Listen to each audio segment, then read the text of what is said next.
This is Officer Bell going on tape. It is July 18th. It is 7:20 by my watch.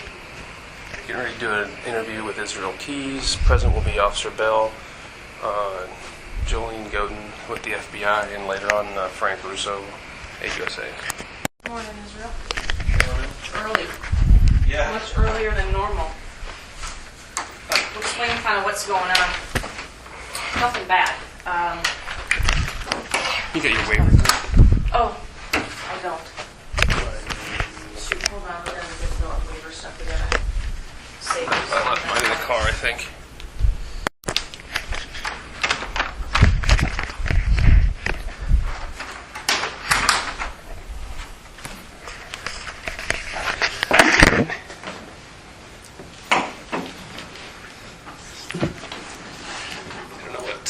Where we had to... Yep, just start with that. I didn't start with anything just because of...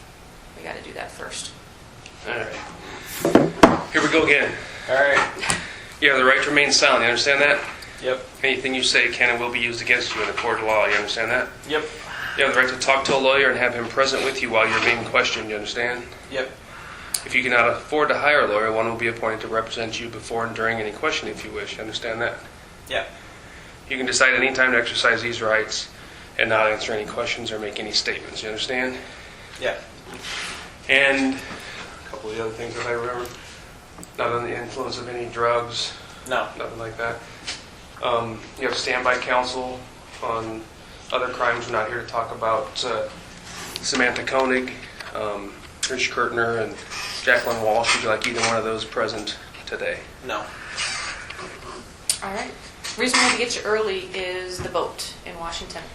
Time difference, they're obviously an hour ahead of us, and they're going to search it today. And one of the things that we wanted to do, because the search is based on consent, we want to be real sure that we also follow Washington state law, or Washington law, since that's where the vote is. All right. So Washington law requires that essentially you're present, which you can't be obviously for the search, or that you have the ability at least to know what's going on with the search, to limit the scope of the search, to say, nope, I want you guys to stop at any point. So you basically have control over the search today. We thought you might like that. That will also mean that as they go along today, they're probably gonna send up some pictures and just kind of keep us posted as to what's going on, and that stuff that we'll share with you, so you can kind of know what's going on. So are you still okay with them going forward with it? Okay, I will let them know. And it sounds like it's kind of more like the intrusive things, like if they want to take some of the carpet up or something like that, they need to specifically say, hey, we'd like to take the piece of carpet up, and you have to say, okay, because they're going to be cutting it type thing. Yeah. Well, you guys already know the answer on all that. So. Well, but like I said, we're going to make sure we stay within the guidelines of Washington State. We got to follow the law. Yeah. So they don't know how long it's going to take, but obviously it's going to be more than a few hours. So we'll try to. We'll be in and out. There's some stuff that we thought we could talk about this morning as well, but we want to wait till it's early, so not everybody's here yet. Till Frank's going to come over. All right. As well. And we know it sucks too, being here. So if there's something, we'll get some lunch for you, something like that when we get to that point, or anything like that. All right, that's fine. Got the paper for you. I don't know if you get to see the paper. No, that'll keep me busy. So. Got a couple magazines. We'll kind of see as it progresses how long it's going to take, but we'll try to give you something to do so you're not just staring at the blank wall. All right. And Frank is coming over later, and so I know he wants to come in too at some point in time. So. Yeah. All right. Any questions? Nope. All right. We'll go give Washington a call and let them know they can get started. The sooner they start, the sooner they'll finish. So. All right. Okay. We'll be back in.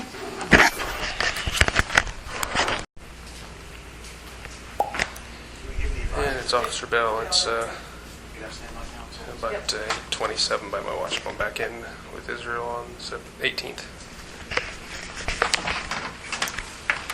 All right, we are back. Hey, Israel. Sorry about the I lost my date of that. Did you know that? No, I didn't notice. I found that, well, these I know are recent, but I found those up front and I'm like, I don't know what diesel is. get National Geographics from 97 and 99, but on the, you're an early riser. Sorry I didn't get over here so early. He says he has to if he wants to eat at breakfast at 6:30. How did they get you up there? They don't. They wake up or you just sleep in? Oh, I usually wake up. But they don't have a wake up time for you, do they? Well, if you want breakfast, you wake up. but they do all the meals early. Isn't like dinner in the afternoon at like 3:30 or something crazy? Yeah, usually 3:30, 4. It'd be 7 o'clock and I'd be ready for another meal. So anyway, I know they've given you the advisement already and you Yeah. acknowledge all that. I just came in here to give you some updates on Vermont. Just by sort of default, I've been the person dealing with the state prosecutor in Vermont, Mary, who was on the phone that one time, Oh, right. as well as the U.S. Attorney's Office in Vermont. All right. So we've got some information about the couriers that we wanted to let you know about. They are going to be done with digging in the dump, I believe it is tomorrow. Mm-hmm. And so it sounds like, they're going to basically throw in the towel in terms of finding the couriers at that point. All right. So, they've spent 6 weeks there. I'm sure. Longer though. I think it's almost up to, I think it's 10 weeks. Yeah, close to $1 million, and I think at this point they're ready to kind of throw in the towel. And I know Agent Godin has some pictures of sort of the dump because you wanted to see those, but it kind of gives you a sense of what they were dealing with there. Right. So And I didn't realize, because none of us have been back there, but I didn't realize that they've actually, prior to the searching, they had actually filled it in already with dirt. In other words, they were done with that section of the dump, so Right. they had filled it with dirt and seeded it. So they were back to pretty much essentially a second excavation kind of thing. Wow. So they These were are all like, just different angles. But they're wishing I just kept my mouth shut at this point. of course not. There's still some. Yeah. There's still a certain degree of closure and stuff. yeah, absolutely. And in fact, that's what I wanted to talk to you about, today, because ever since we talked to them on the phone and we got the letter from them, I've been basically telling them, hey, why don't you just proceed with the dump and Right. we'll see how that turns out, and then, we'll talk when that is done. So obviously, we got a call on Monday, and we had a conference call on the Monday. They're like, all right, well, we're basically going to be done, and so now we have some issues to deal with that we wanted to let you know about. It's not going to come as a surprise to you because you knew this was sort of going there. Right. We all knew. So first of all, today, they are meeting with the families of the couriers. They haven't met with them yet, at our request, to sort of try to keep this thing as low profile as possible. But, given that it's over with, they wanted to provide some closure to the families and tell them, look, we believe that they're in the dump. We've looked, for 10 weeks, and we can't find them. So, they're bound to tell the families today. They have to, at least give them a chance to go out to the dump themselves and sort of say goodbye. So that's gonna happen, or it's happening right Happening, now. I think, right now. So that was number one. Number two, their question on Monday was, how do we, now we have to the press has been monitoring the dump. We've been basically telling them, obviously we're looking for evidence of the couriers. We have to say something to the press now. That basically assures the community that they're not in any danger. So that's their other goal on this, and they want to talk to us. In fact, I got an email this morning already saying we want to talk to you today about what we should say to the press. So that's number two. And number three is, and this was the big one that I dodged the question on Monday when we were all in the same room, like, all right, well, what about charging? When can we go forward and charge? Now, they didn't even have to ask me that because obviously they're not bound by any promises they've made.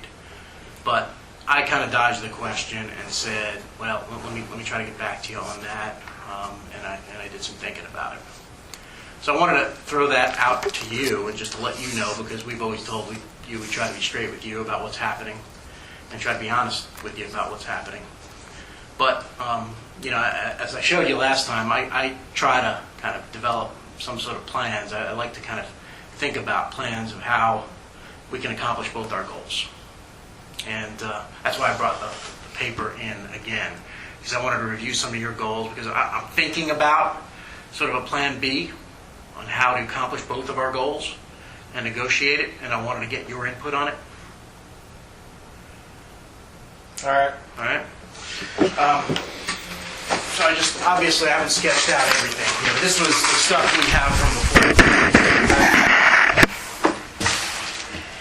So these, I want to make sure that they're still your goals, or if you have any other goals that I need to know about when I sort of come out with this plan B.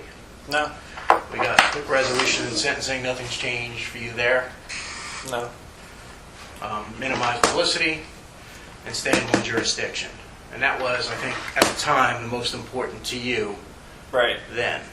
So this is the one that's really kind of in jeopardy here, Right. with the Vermont stuff.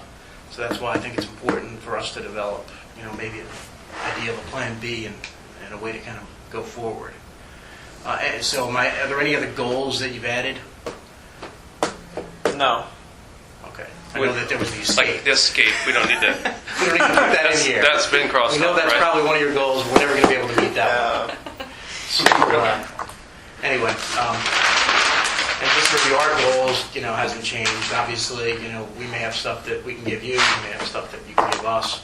That hasn't changed. So here's the problems that, I think we managed this one pretty well. The third parties creating a media frenzy. Even though that, we didn't go with this deal the first time around, I think we were pretty discreet and we managed to keep everything in a pretty tight circle, even to the extent with the boat right now, we're trying to take measures to make sure we involve as few people as possible.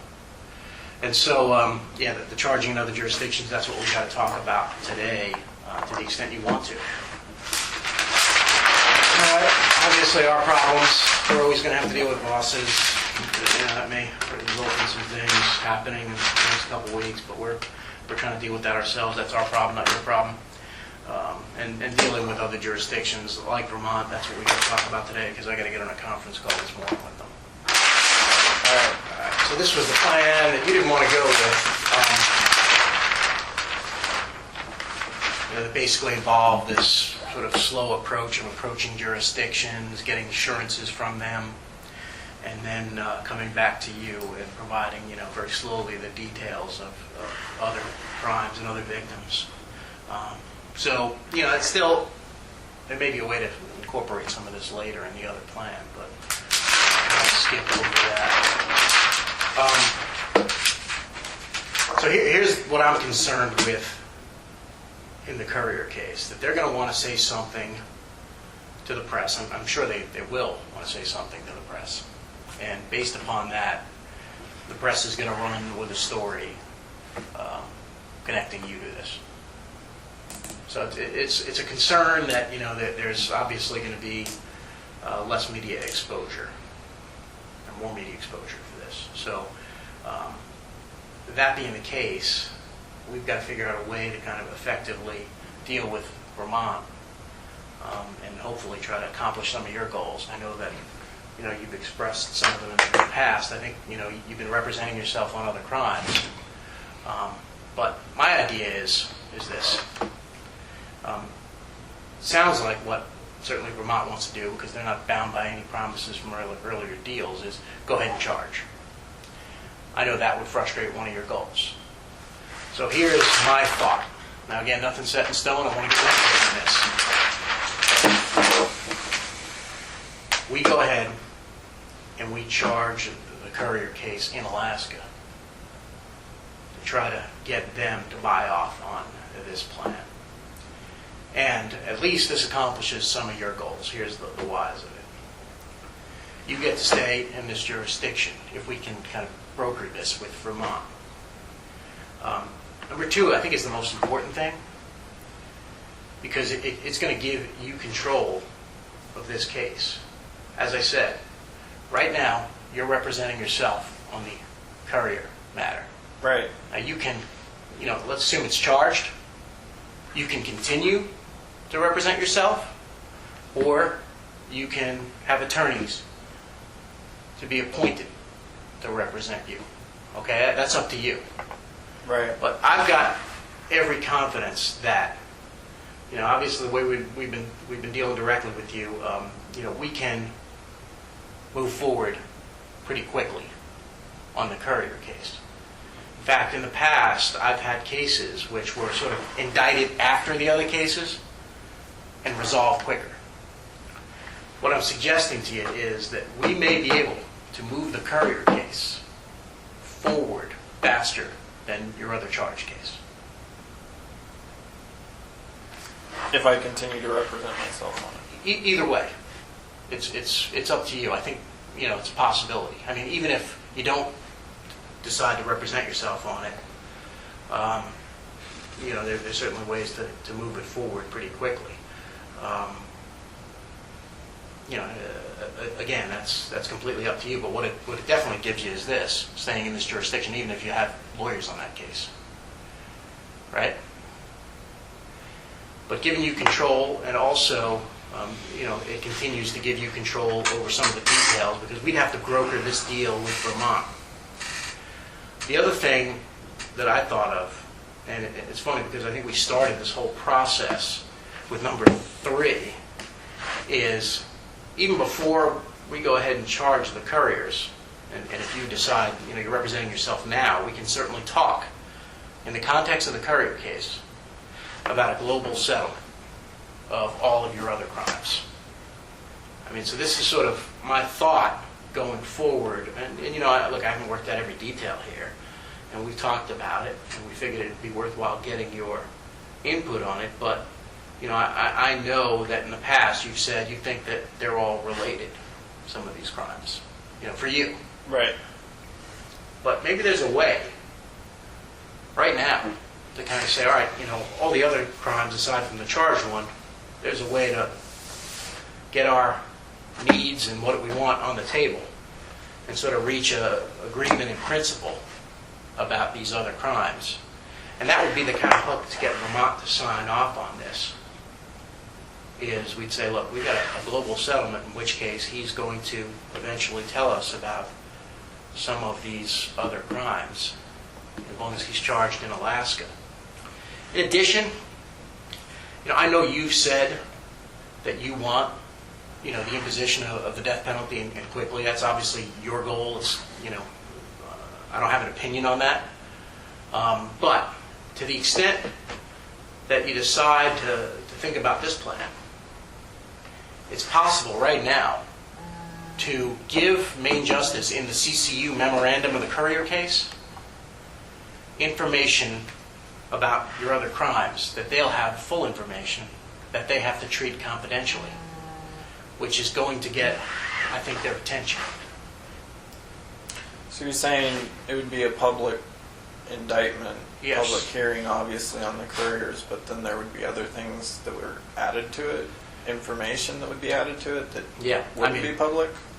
Yeah, the confidential information to CCU, that capital crimes memo would be, and we could work about the level of detail we provide in that to go to Maine Justice Right. with regard to the death penalty evaluation. That document is a confidential document. Right. Now, obviously, look, at the back end of this, we have to, worry about what, you have to worry about what will be disclosed in court, and I know that's a concern of yours, so we'd have to obviously work out those details. But it may give you more speed if we can provide them full information. I know early on we talked to you about, all right, look, in the context of the Courier case, sort of the more you've done, the more compelling a case it is for the Attorney General. Right. So that's, a thought of, let's talk about resolving all this stuff in the context of the Courier case, maybe moving it forward. You can have control, you can get attorneys, whatever you want, but the thing I'm concerned about now is we don't have control of Vermont. We tried, with that letter, and I thought we brokered a pretty good deal with them. And, you decided not to go with it. So, I knew at that point it was going to create issues eventually. One day that we were going to have to sit here and think about it. And, today's the day. Because, they called on Monday, and now I got to talk to them this morning a little bit more about, what they're going to say to the press and what they want to do about charging. And the press is going to ask them, well, when is it going to be charged? And they're going to have political pressure on them, all that stuff that I've got to try to negotiate with them. I'd like to have, sort of the idea of saying, hey, by the way, we're kind of amenable to charging in Alaska the couriers instead of you charging the state court in Vermont. What would it take to get there? And sort of open a negotiation process with them that allows for you to still save some of your goals and accomplish them maybe even quickly. So this is what I've been thinking about over the past couple of days and trying to get input on, and I thought it was best to get your input on it and see if something like this might be workable and what details I'd have to build into the plan in the context of the courier case. Well, how is it that they even have any evidence on me for the couriers? Because it's all your evidence. Yeah, well, I mean, all you have is my interviews, basically. They have that. They obviously were participating in some of the interviews. Right. So they certainly can exert some political pressure. Think about this going like, to the media and saying, hey, well, we're ready to charge these couriers, but the feds in Alaska won't give us the evidence. Kind of creating a stir within the Department of Justice on that. That's sort of just a political thing. But, they also have people in state court, and they have FBI agents locally who are involved in, recovering the gun. Right. So, look, yeah, we can sit there and try to fight them on that. I think it's going to be a losing battle. Because, in the end, they're going to sort of say, look at these poor courier, the courier family, they deserve some sort of resolution here. What are we going to say to them? Like, oh, sorry, courier family, we got the evidence and we're not going to let you have it. It's tough. It's a tough sell from a law enforcement perspective. Well, not considering that there's still ongoing investigations concerning me. Yeah, I mean, but... I don't know what they're going to say. Like, they haven't found anything at the dump, so they can tell the family whatever they want, really. They haven't come up with any information on their own. All they have is what we've talked about. Hey, look, and anonymous we've tip. appealed to their sense of fairness on that, right? And in fact, that was the whole purpose behind getting that one, letter we got from them. I still have it here. It's like, look, hey, Israel's the one who gave us this information, with the idea towards helping other families have closure, we'll ask you to hold off. Right. But again, this was conditioned upon, the New York body and things like that you already told us you want to kind of hold close to the vest for some other purpose down the road. Right. We can maybe talk about those purposes of why you want to hold those things close to the vest in the context of maybe a global settlement of the courier case. And maybe, look, I think those things are valuable now in the context of the death memo that goes to capital crimes. So in some ways, you'd be losing some of the value of what you want by holding those back, because they're not going to get full information on you in that capital crimes memo with respect to the courier case.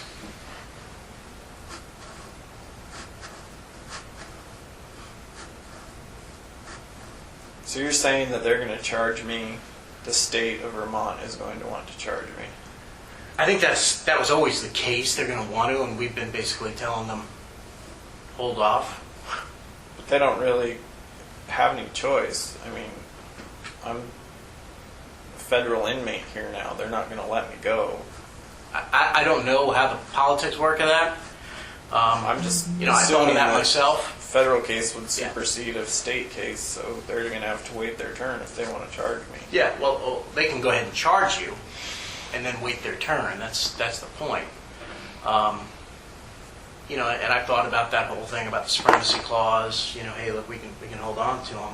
I just don't know how that works in terms of murder cases that are charged in other jurisdictions, because there's an intense amount of political pressure put upon the Department of Justice to allow these other cases to go forward and allow the families of other victims to have a forum. So, you know, I just don't know how that plays out. But what I do know is that, you know, we can possibly consolidate it over here. Well, that was the whole idea, to consolidate it in the beginning. But now Yeah. you're saying we got to reconsolidate. Well, maybe reverse the order of consolidation. It's really, you know, It's look, basically like starting out on page 1. I mean, you think of We it that should way? be getting close to the last chapter, if you know what I'm saying. The one piece about this one, Israel, though, that and Frank put this asterisk by it, which I thought would be something that you'd be interested in, is that this, with the courier case, we can talk to you about that. So it's something that you have the ability to negotiate. You have the ability to sit face to face with us and say, this is what I want, this is what I don't want, I like that, don't like that, kind of a thing, which allows that to happen. Right. That's why we like this when Frank brought this to us, is because we like the way our communication has worked regarding talking with you about the courier case, and that's why we think this would work.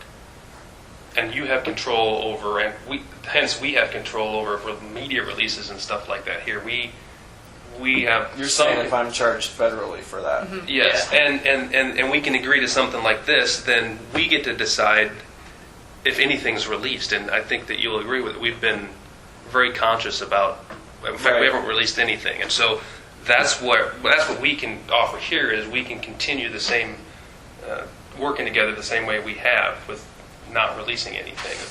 We But can't. it's still going to be publicly known that I'm indicted for another set of murders federally.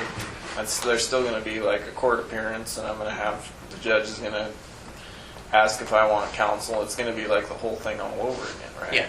Yeah. I mean, that's absolutely true. I mean, but But potentially, yeah. the other side of that, if Vermont decides to do, I mean, you still could be charged with in Vermont, and you're still faced with. And once they charge you in Vermont, yeah, there's still a public filing, and you know they're going to want to try to negotiate to get you back there after this Koenig case is complete. And They're going to charge me even if I can't be there Yeah. for the indictment or whatever? Yeah, Well, they could. well, they definitely can, and they've done that in the past. This way, they can just hold their indictment in abeyance pending this proceeding. So they can certainly do it. Obviously, it wouldn't get you for a while, but either way, it's going to be a public indictment there. Right.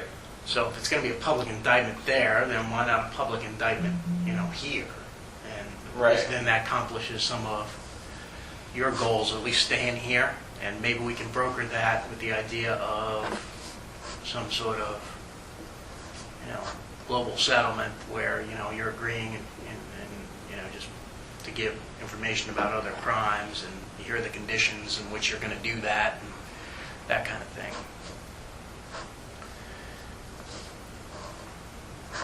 What kind of timeline are we talking about? Well, I know that they're telling the family today. So what they want to talk to me about this morning is, well, now we've got to figure out, now the family knows, who knows whether the family will go to the press and say something.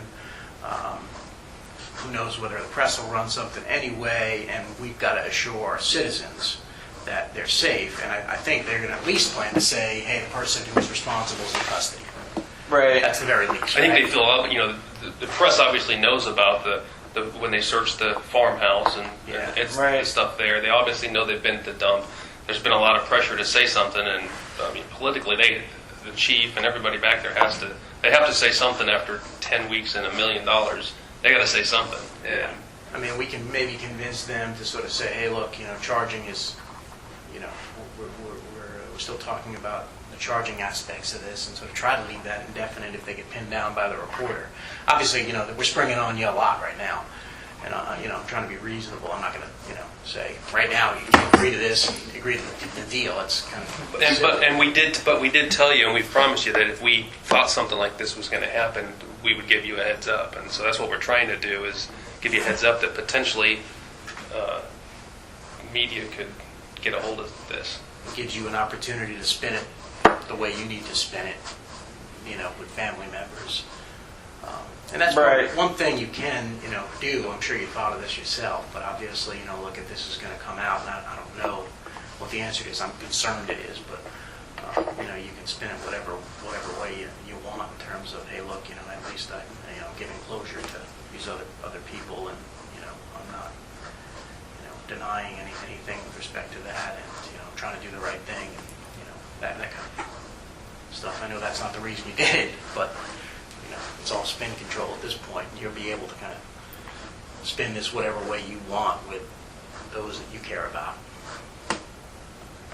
I mean, obviously, we had all hoped that we could get through this without something like this happening, but we also were realistic, I think, you too, in knowing that something like this was possible along the way, and especially in Vermont. I know you've been kind of saying, you've been kind of waiting to see we'll see what happens when they get done. Well, And I think Right. that's we're there. It's kind of weird that they're going to do a press release. They're doing it based solely on my statements, it sounds Well, like. we don't know what they're going to do in the press release. Yeah, obviously. But they're going to tell the family, they're going to say they're dead, Yeah. even though they haven't found anything. That's going to cause some questions in the media. Yeah, exactly. Like, why are you so sure they're dead if you haven't found anything? So And that's Exactly, but you see you kind of see their position too. What at this point, what they should don't have say? much choice. Well, yeah, what are they going Right. to say? I mean, no, I get that. they got to explain themselves.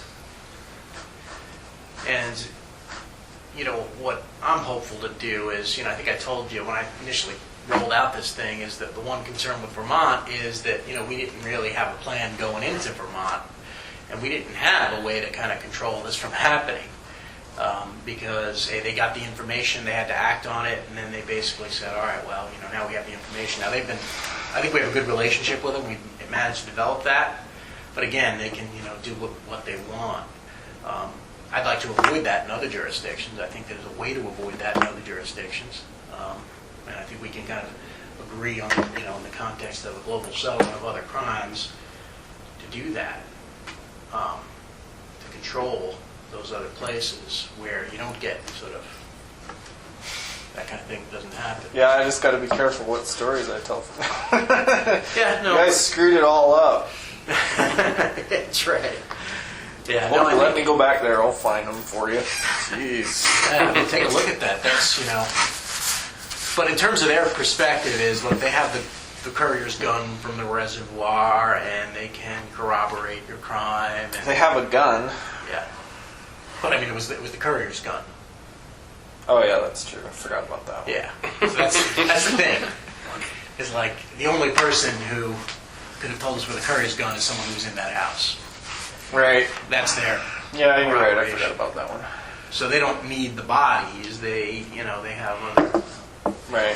other details of it. So that's the perspective on legally it's sound. I mean, the charge is sound. That's why we would be able to do it as well. I'm not trying to get out of it. I'm No, I just know. saying. I know. I know you're thinking It puts about me in it. an uncomfortable position Yeah. with the media release type of thing. Yeah, and I don't know what, I'm going to try to stem that as much as possible and, ask them just to act in good faith with that, but, I think they will, but at the same time, we're not giving them anything, and their sort of agreement hasn't been, abided by in their perspective. Right. I know you said eventually, hey, this is what I've decided to do, and I'm respecting that, but they don't have to respect it, Yeah. so. I mean, there's just extreme pressure, I'm sure, with everybody who's appointed or elected that's involved in, Yeah. higher positions in those places, having to, they have to tell the people of Vermont that there's not somebody out there they need to be afraid of, and so. And then their big thing is obviously closure with the family members, and part of this whole thing is if the fly to Vermont, and I'd have to get, the family members on board and saying, hey, be in charge in Alaska. You can have a voice out here, but, here's the deal is, if you agree to this, then, other families are going to get closure, and, think about how horrible it was for you not to know, and there are other families out there like that. So I think I'd be able to make that pitch to them effectively. But, it's a pitch that's got to be made under the Victims' Rights Act and things like that. So I need ammunition to do it. That's the thing. Do you think that's going to be the determining factor? No. Their opinion? I don't think it's going to be the determining factor, but we're required to consult with them. Oh, okay. So, and it's going to be easier politically for the political officials in Vermont, statewide, to go along with this if we have the families of the victims saying, yeah, we agree to this whole thing.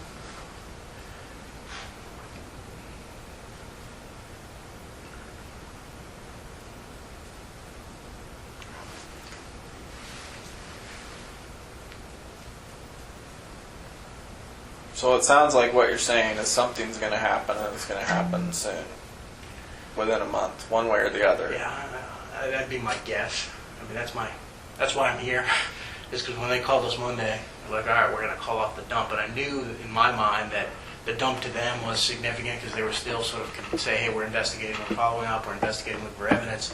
Right. Once they call that, what are they going to say? Like, oh, you're done with the dump, we're just giving up. Right. They don't want to say that.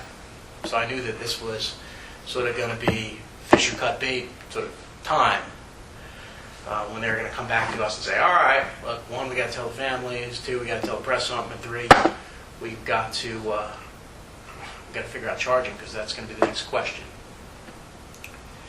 And they've been appreciative of the fact that we brought them in, and I think that's why they're even consulting us, is because we kind of let them sort of be on the phone and talk to you, and I think they, in good faith, are want to consult with us when doing that. But at the end of the day, of course, they can just basically give us the finger if they need to. But if I can simply come back to them and say, look, I think Israel's amenable to being charged in the Courier case in Alaska, and he's amenable to accepting responsibility for that case in Alaska. And in exchange, he's going to, at a timeline, you decide, that we talk about, provide information on other crimes. I think they're going to go for that. Again, it would just take another step of going out there, talking to the family, also getting them on board. I think that would be pretty compelling. So that's sort of the broad scopes. And it also, look, again, what you decide to do with your attorney is completely your business, but, if you want the control there, Right. you have it.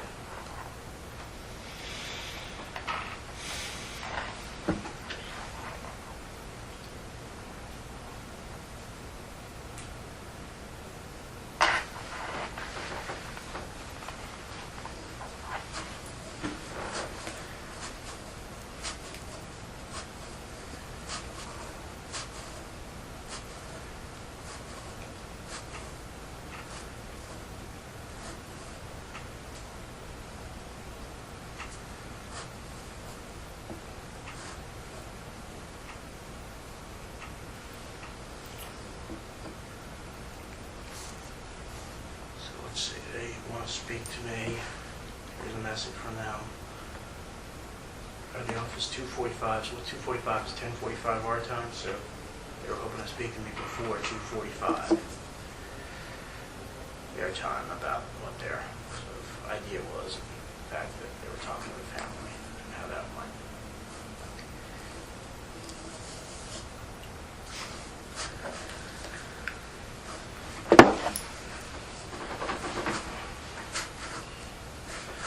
Well, like I say, you got it. It's your information now, so there's not much I can do about it. I will say that I don't want to be charged by the state of Vermont. You know why, so if I have to be charged, then yeah, obviously I'd rather be charged here.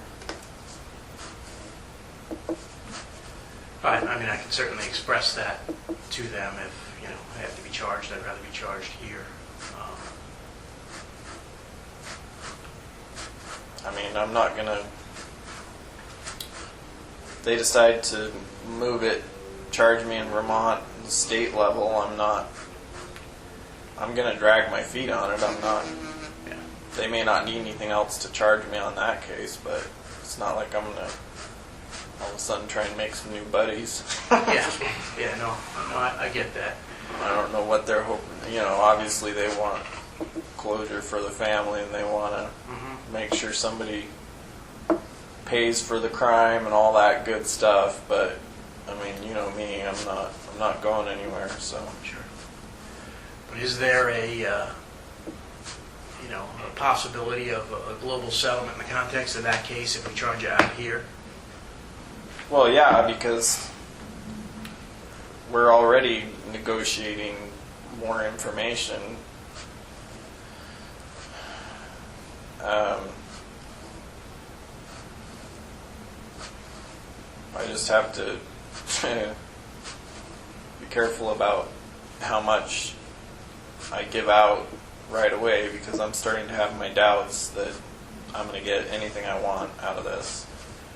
I'm starting to get the feeling that this is just going to drag on indefinitely. And What about talking about that in the context of the Courier case?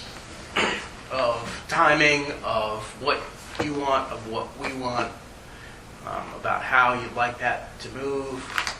well,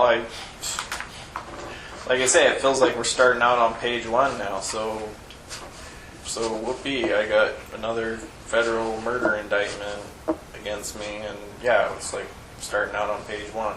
Well, like I said, I've had cases that kind of got indicted later and moved quicker than the other sort of cases. So to me, it doesn't, this is not new to me. It's something that happens all the time. It depends on the judge sometimes you get for these cases. It depends upon, schedules of counsel and things like that, and who's appointed. So, it feels like you'd be starting out on page 1, but in the context of the big picture, I think there's a real possibility of moving this very quickly. And that's why I think, if I didn't think that this was just going to be another sort of thing and more work for us, and more pain in the ass, I wouldn't be here. I would just say, God, do what you want to do, Vermont. I don't want the headache. But if this is going to accomplish all our goals quicker, which is what we want too, Right. that's the only way it would make sense to us, right? Because otherwise, if it's going to delay things from our perspective, we really delay the Koenig case. We wouldn't be here talking about charging.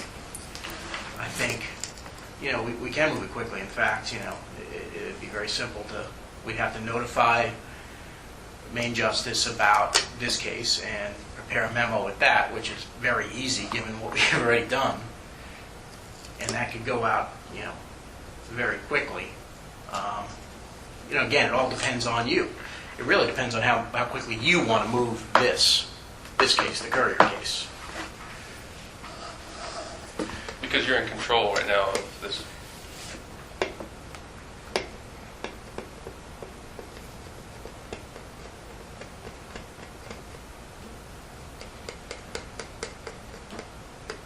Yeah, but I have to stay in control of it. So, hypothetically, if we want it to keep moving quickly. There are a number of things that go into this that can be worked out and discussed before charges happen too. Because I don't know if that's part of your concern, once charges happen that you're going to lose control of it. Right. That's part of the reason of bringing it to you now, to be thinking about now, is there's things that can be discussed and agreed upon prior to charging. You don't have to wait to be charged in order to, start negotiating at all. I think Feldes talked to you about that the very first time we talked about the Couriers. People walk into federal court all the day, every day with an agreement hammered out before the charges come. Right.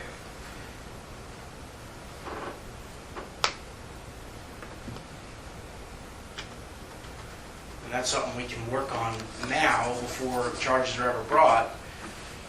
You give us sort of the terms. We tell you, hey, it's realistic, it's not realistic. Here's the terms of the Courier case that we can kind of resolve. and, we tell you, you tell us, what we need.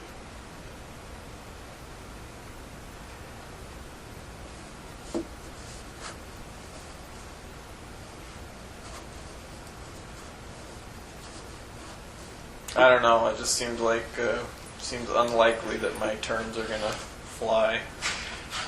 Try us. I mean, look, I'll tell you, it's not gonna. What about in theory, Yeah. at least? If you agree with this, I mean, in theory, you can do something. Well, yeah, I agree with that in theory. I just, like I say, I feel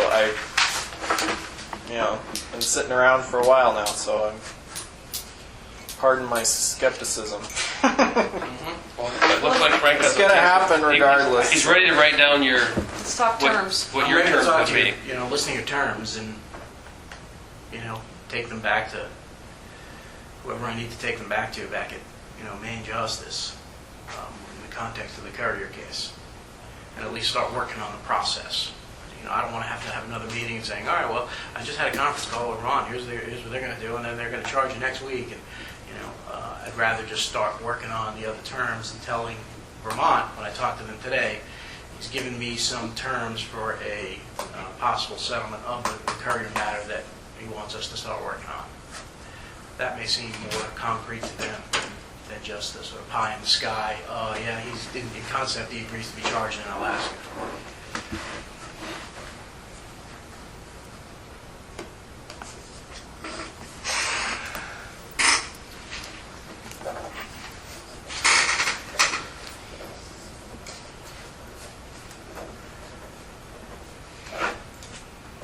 Well, for starters, I want anything we talk about to be kept federally.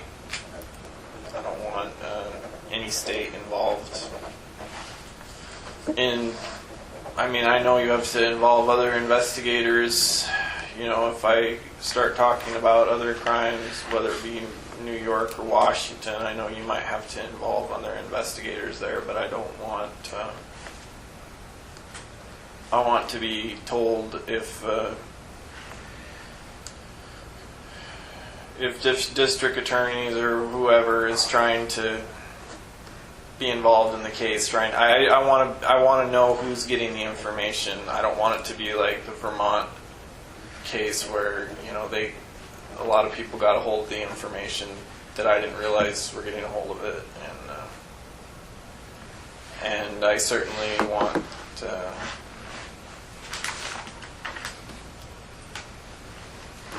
know ahead of time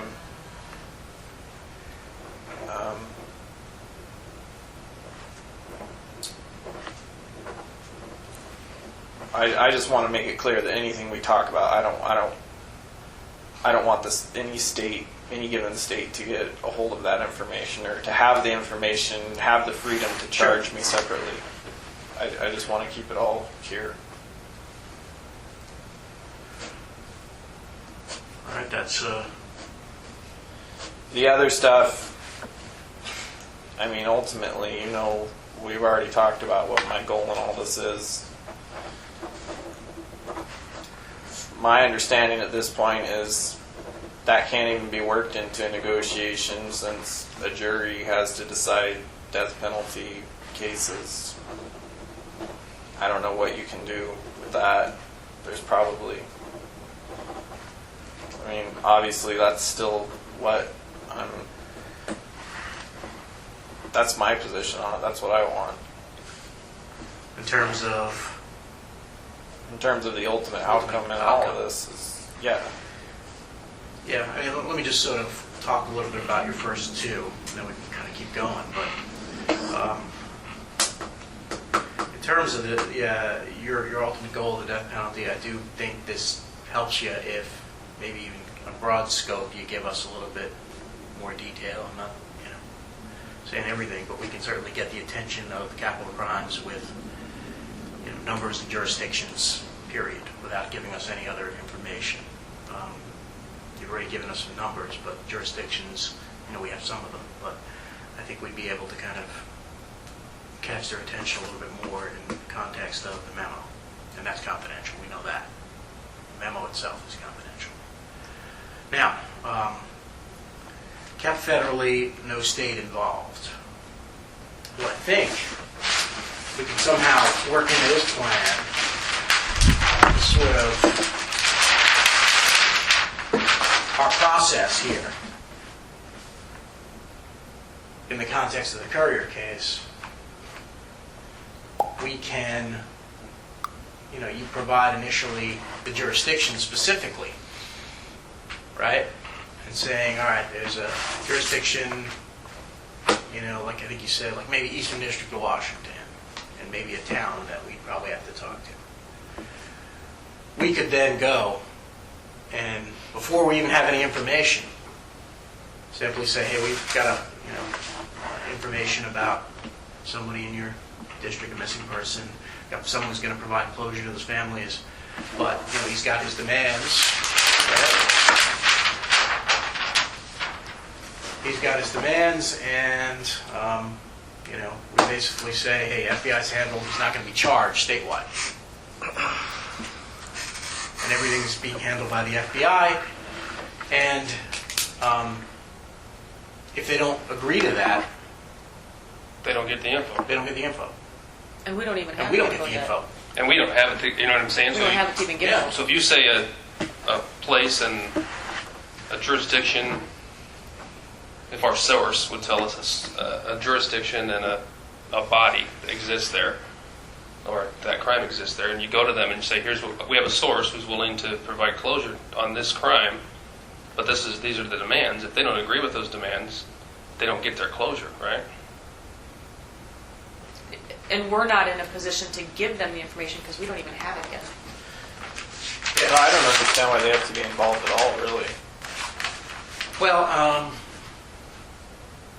I think they have to be involved because we have to get the agreement of them that they're not going to, go renegade on us and simply try to, even though we're handling everything, try to somehow exert pressure on the government to give them evidence. I think it's a safe way to go.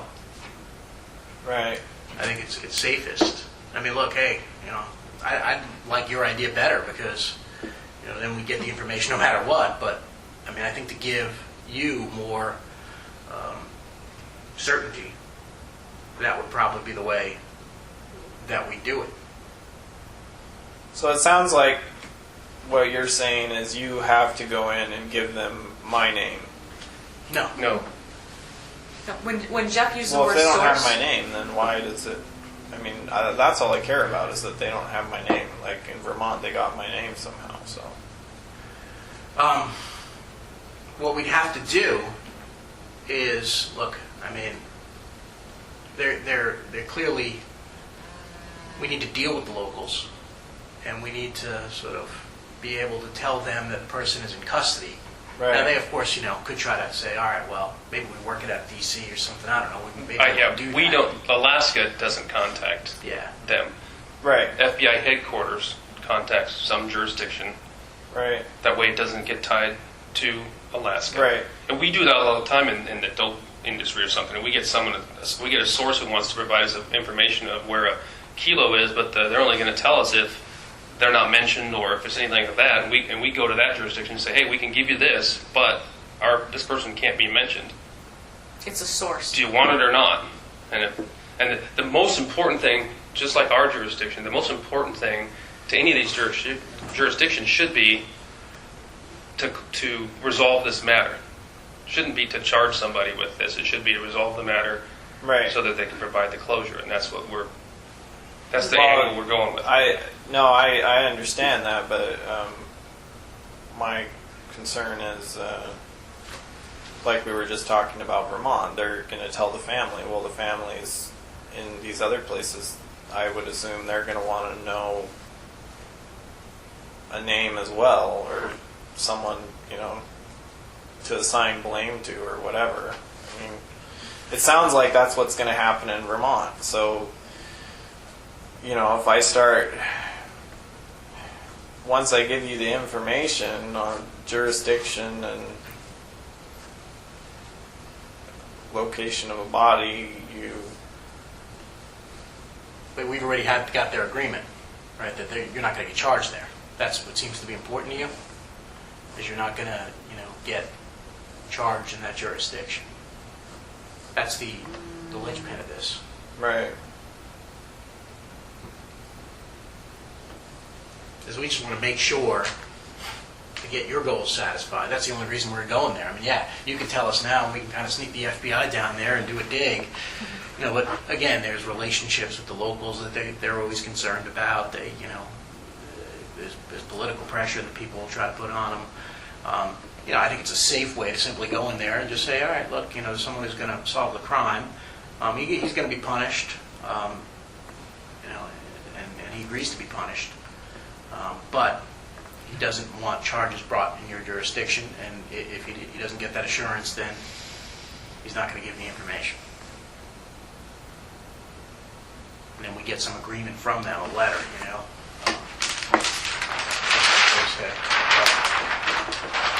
We get an assurance, sort of like the Vermont letter that we got after the fact, but before the fact we get the letter like, here's our assurance from the elite officials in those jurisdictions.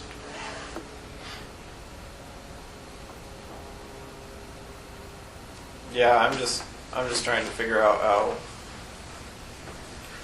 how my public contact with any cases we discuss, how that works, because I'm not interested in that. When you say your public contact, what do you mean by that? Well, I would assume at some point, like we were just talking about the courier case, if I get charged here, it's a public indictment, and allows people to put a face to this case or whatever. And I don't have an issue with that per se at this point. It's just once that happens,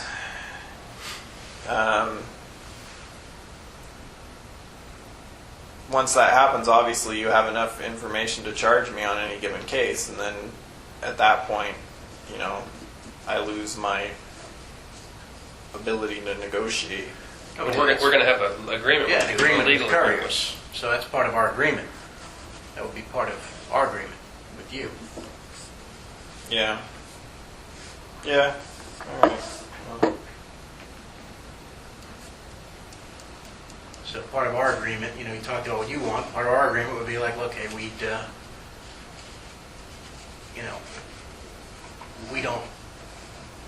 wouldn't charge you with these other crimes. The United States wouldn't charge you with these crimes and would, follow the steps laid out in the plan to maintain control of the case with other jurisdictions. And if we can't maintain control, then I guess, we agree to give up that information. We won't get it from you. Does that work? I think it will. I'm just saying I don't have limited rights. We're going to get the agreement before you give us the detailed enough information to do anything with. You'd have the agreement, and hey, if an agreement is be enforceable. I can't see any state saying no. But no. The beauty of this whole thing is that, hey, if we don't get some assurance and you don't get the assurance, you don't give up anything either. I mean, look, the courier case will move forward anyway. Obviously part of our terms would be you plead guilty to that. Right. And that would be, moving forward, and we'd agree to endeavor to take this plan. And yeah, it's not ideal for us because, look, if some state balks and says, look, I can't give you that guarantee in writing, then we got to tell them, pursuant to our agreement with you, that we can't, we can't provide you the information because we don't have it ourselves. Right. I mean, this happens, quite frequently in other cases. It's kind of weird because I work a lot with, drug cases, and I work with a lot of cooperating witnesses, and they're usually cooperating in an effort towards getting a lower sentence. In some ways, you're sort of cooperating in an effort to... I cooperate too much, huh? Well, no, I mean, you cooperate to get, the sentence you want, which is different from what most people want. But either way, you know, what I always tell cooperators is, you know, I'll make every effort to maintain the confidentiality of your information, because otherwise it could put your safety in jeopardy. And that may be, you know, partially true with you as well. I mean, it's not like you're cooperating, you know, you're basically cooperating against yourself in some ways, but, you know, in other ways, you know, you'd obviously become, you know, someone who may, you know, I'm sure that you've experienced this now. People yell at you now, kind of, you know, threaten you now. So there is some basis. But instead of protecting your safety, it's kind of protecting what you want, and that's the charge in the local state and all that media hoopla that goes with that. So that's kind of what this is protecting for you. Right. And No, that all sounds fine and dandy, but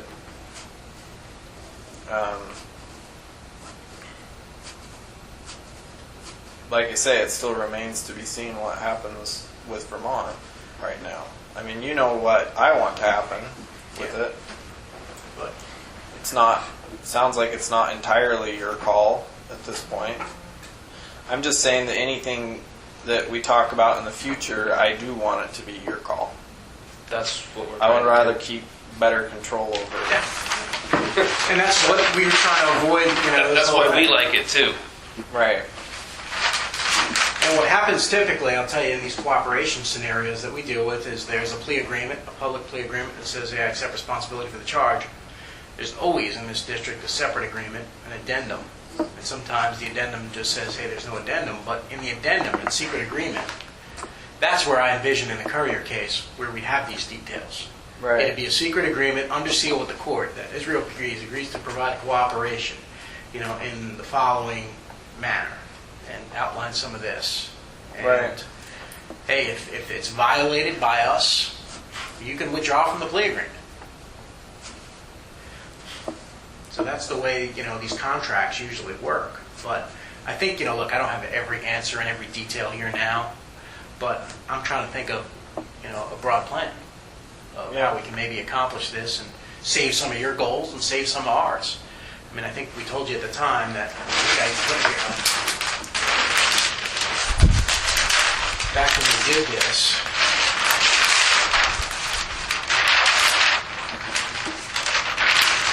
here,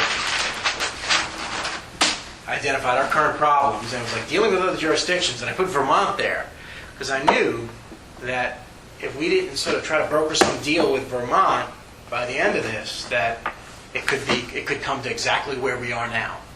Right. We're in this spot. So what we did is we tried to get this letter, you know, give you an option there. You know, they would have been bound by that, but now they're not. And so now I'm sort of going to plan B, and let's see if we can kind of, hey, you know, rather than them charge the Courier case, if that's their intent, and I'm sure it will be, let us charge the Courier case out here and enter into this sort of agreement, global agreement, where we're going to go, you know, to other jurisdictions and get their assurances, and if not, you know, we walk. Right. And that's what I think the difference was back in April. I think it was probably April when we first started talking about Vermont. We didn't really know, I don't think any of us really knew kind of what the circumstances were that we were dealing with. Right. So the deal that came with Vermont was kind of after the fact, and the benefit of this one is it's up front. So I think we're all in a better position to actually know what we need to do now to get what you want and to get what we want. And it's something that, you know, we may even be able to, before we agree to this, kind of draw up a written agreement for you. And you could look at it. Yeah, that would be helpful. And say, here's, you know, what we envision with respect to the Courier case. You know, you pleaded guilty, used the plea agreement in the Courier case. And then here's the addendum. Here's how we're going to proceed with your cooperation. And, you know, then you can certainly, you know, do whatever you want with it, consult with whoever you want with it, but think about it. But what I want to do with Vermont today is obviously they want, you know, to talk about some of these issues that, you know, they've probably already told the family now, and they want to know, you know, my input as to what they say to the press. I'd like to try to keep it as general as possible, and simply tell them, hey, we talked to Israel today, and he's amenable. We're working on or working towards an agreement on the Courier case that would include like a global settlement of the other crimes where he'd give us the other stuff. Yeah.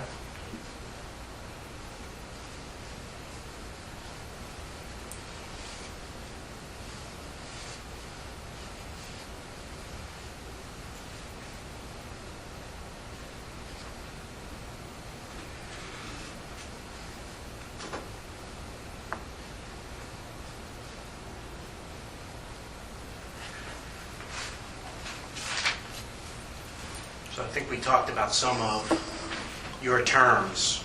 And yeah, anything anything else Yeah. that can be done prior to charging? What other kind of things that can be? Well, I mean, the good thing about this is certainly, whatever you decide to do, obviously, there may be some judge who has concerns about your competency to do it. One thing we already have, though, is we already have that competency evaluation in the context of other crimes.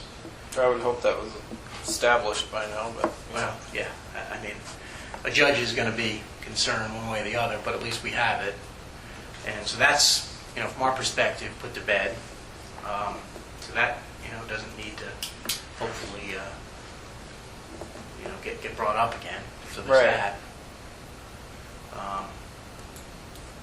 In terms of other things, yeah, I think it would just be, Having the agreement the laid out.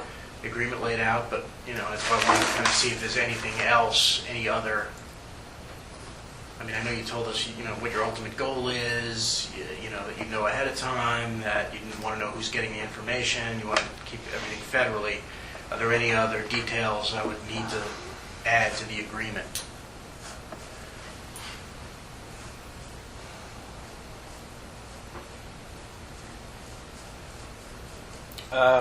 no, I don't think so. This is at least a starting point. Yeah. Yeah. And then I think we can incorporate some of the details that we laid out here in a way that, that would work, and a little more concrete details in terms of timing, in terms of, going to other jurisdictions. But I think, it's all workable. We do this every day. We draft plea agreements and we draft, cooperation agreements. This isn't unusual. Obviously the type of information we're dealing with is a little bit unusual. So, Right. But I think that it's a starting point, and like you said, look, we're not in obviously an ideal situation, not in the situation you absolutely wanted to be in, but we're trying to make something from it. The best case scenario now that look, we sort of didn't know what we were dealing with in Vermont, and we can only do the best we can at this point. Right. And that's what I've been sort of working with them on, and I think, we've been pretty successful in just trying to keep them at bay and work with them, and I think we've got a pretty good relationship with them. But that being said, they need to worry about their community and their victims there. I can't really say anything like, don't tell the victims, don't tell family members, don't worry about telling the community that they're safe. That is going to get me laughed at. Well, like I say, somehow they already got my name at some point, so, it sounds like my name is gonna be attached to it regardless pretty soon anyway. And how I think that happened, I think I mentioned this to you once, is that at the very outset, when they first started getting the information, when we brought people in, there was someone who didn't know quite frankly, what we were dealing with here, and they probably, talked out of school. Right. But here's the amazing thing about it. Once they knew what they were dealing with, really the press, I think, you said the press was calling your family members or something. The press really could have run with that story. But the reason they can't run with the story of the press is they need confirmation from another source. Right. So they had this probably one source. And then after that, they just asked And that's everybody what's else. probably backpedaled in a big way once they Yeah. realized what was happening. Yeah. And then they asked probably someone else, and no one confirmed the information, so the press was unable to run it. That was my impression too, which was pretty surprising actually. Yeah, I mean, so everybody shut up, and I think we can have that success in other jurisdictions when they know what they're dealing with. We say, here's what you're dealing with, Israel's going to control the information and who's going to get the info, otherwise you don't get it. And I think that that will work. I mean, now, here's my just concern about the press. I mean, it's not going to be a surprise. Yeah, they're just looking for any bit of confirmation that they can get, right? So they've asked all these people. But I don't know the rules of journalism. I'm not really a journalist. I know about the confirmation stuff, but I don't know if they come out with a generic press release or, saying, hey, we got the person in custody. Is that enough for them to run with the story then? I don't know. Maybe. I mean, that's what I'm concerned about is, hey, just the very littlest, confirmation there would be enough to say, all right, well, guess who also is in custody is Israel Keys, and a source had told me that, this was happening, and he was responsible. So that may be enough. I don't know. I mean, it's obviously a concern, but, it is what it is at this point. We're just trying to do the best we can with the situation that's before us and avoid it in future jurisdictions. Right. And I think we can do that. And it just depends on how responsible or irresponsible that local or whatever it is back there. You read the rag up here just like us, and some of it's bullshit and some of it's... Yeah, they must have a very responsible journalist back in Burlington because they couldn't run with this story. And I think the locals did a good job of just saying, no comment. I think we'll have a better idea probably on where Vermont sits too in the next couple hours after Frank talks. Yeah, and I'll talk to Just them. Maybe I'll. an idea. I mean, I don't know. It sounds like you're going to be over here while the boat is being searched over there in Washington. So, I mean, I could come back if you want, give you an update as to what they said. Yeah, I mean, if they have anything to say, I don't know. Yeah. Well, I mean, that's what they wanted to talk about is what they were going to say, and they just wanted to alert me to what they were going to say and get my input on it. I'll tell them what you've told me here today, that, hey, I'm going to put together a draft of an agreement in the context of the Courier case with Israel. And, he's going to look at it. And he obviously would prefer not to be charged at all, but if he's going to be charged... Well, that's what I'm wondering. I mean, obviously, like you said, you have enough to charge me on that, so it's up to you, but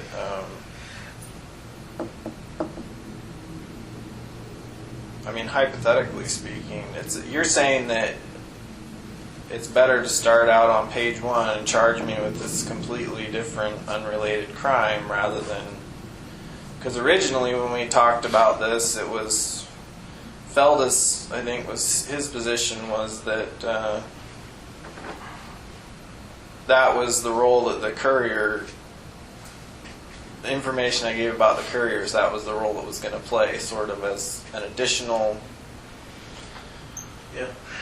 I mean, I think... corroborating evidence, whatever you want to call it, to what I was already charged with at the time. Yeah.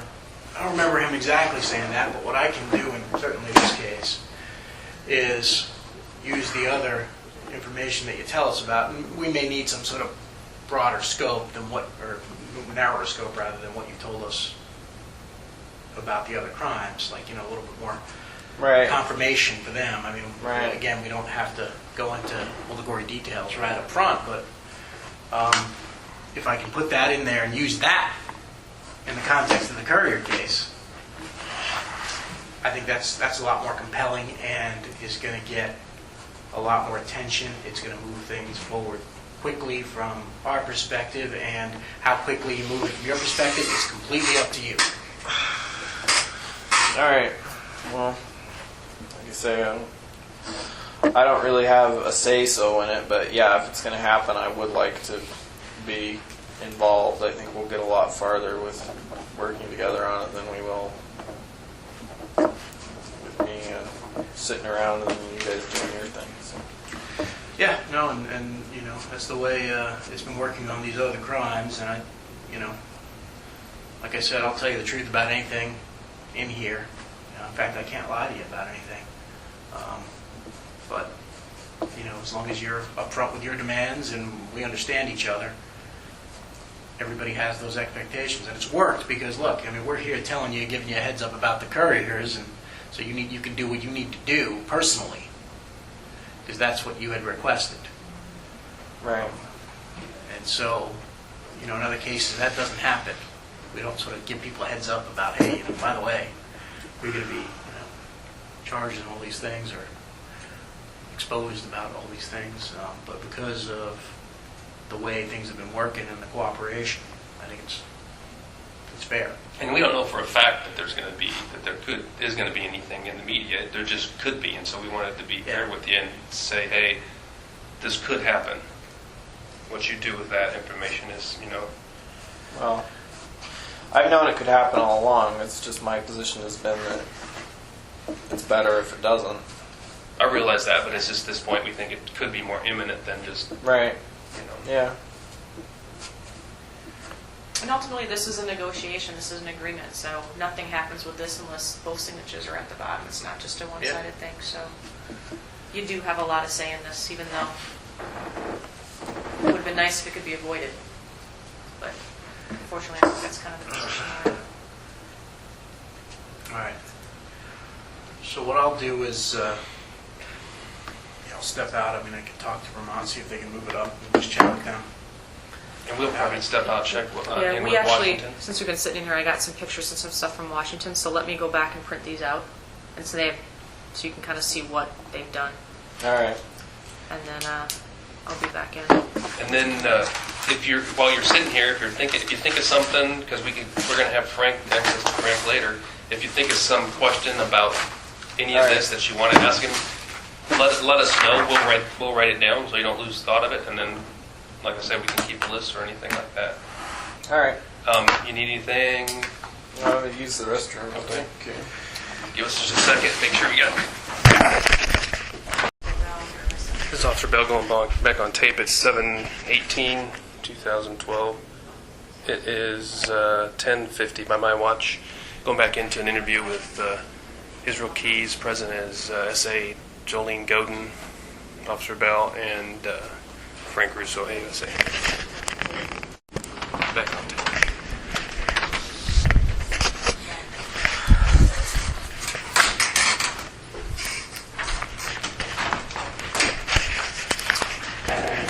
For lunch. Oh, yeah. What are you hungry for? I'm fine. Sure, nothing special. For your outing today, you don't want any. You don't want any. Not like right now, but No in an cravings. hour and 2 We'll get- hours. just so we can take your order, and if you want, No, I'm Grab fine. some. Whatever. Anything you don't like? I'm in jail. So you'll take anything at this it's point? burger. You got to be here. We've got to feed you. I think that's part of the agreement. That's why they're asking, because that's part of the memorandum of understanding. We got to provide food. So unless that's something you brought, we prefer that. Yeah, I'm sure you The would warm prefer. That's milk. probably a bologna sandwich And and warm milk, milk. Yeah. a bruised apple. Are we talking to you anything yet? No one's going to ask you anything for it. That's right. Whatever. Whatever everybody else is having. So I got off the phone. We spent a half hour with Vermont just on the conference call in the other room with us and then the criminal chief from the Vermont U.S. Attorney's Office and the Deputy State's Attorney General who we talked to before. All right. So I told her about the substance of our discussion and that you wanted to see, what an agreement would look like with some of these terms in it. They told me that they've told the family and, got basically given the family a chance to go out to the dump, which I think someone's going to go out there tomorrow, I think, to take a look at the dump and say goodbye. So they said that they told them that. Person's in custody. They've kind of gotten the assurance from the family that, look, let's not talk about this. We're going to have a press conference on Friday, they've said. All So right. they were planning on having this press conference on Friday at 11 a.m. their time. I told them, though, the substance of some of our discussions about how we could possibly resolve the courier matter here. I think they're optimistic about it. They're interested in it. They're interested in seeing what agreement would look like too. So what I'd have to do is I'm going to have to go back to my office and start drafting an agreement, both for your review and their review, and sort of get their input on it. And then obviously show it in draft form to you to see if it includes your terms. They're interested in it, and with that, we're able to kind of convince them that, hey, at this press conference, though, if you want this sort of to be a possibility, that you're not going to say that Israel Keys committed these crimes. So All right. they've agreed to that. And so they've agreed to say, and I think this is what the person responsible, we're confident that the person responsible is in custody in another jurisdiction. And that they said that the public, they want to say the public has not been in danger during the process of the search. So I said, that's fine. I don't have any heartburn with that. I think it makes sense given what kind of discussions we're having here. So they've agreed to that. Now, obviously, look, what a press or media outlet will do is, they can't control that. And we talked about that. We don't know what they're going to run with once they have the confirmation that this person is in custody. They may run something, and they think that would happen. I asked them. I said, how Jeff asked them actually, how confident are you that's going to happen? They said, we think it's, knowing our reporters here, we think it's going to happen.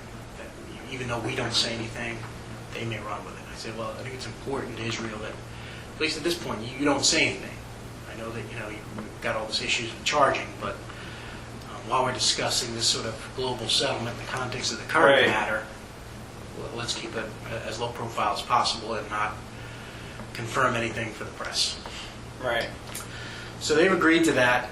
Their only reservation or hesitancy is they brought up the fact that, well, how do we know he's going to follow through on an agreement? Well, you sent him that letter before, and they kind of feel like they were just led on in that letter. I said, well, it's something we'll have to deal with, but we'll get Israel's input, we'll get your input, and we'll see where we are. But that is a stumbling block for them because they feel like, all right, they gave the assurance and that would have given you some of the same certainty you're seeking now, and you decided not to go with it.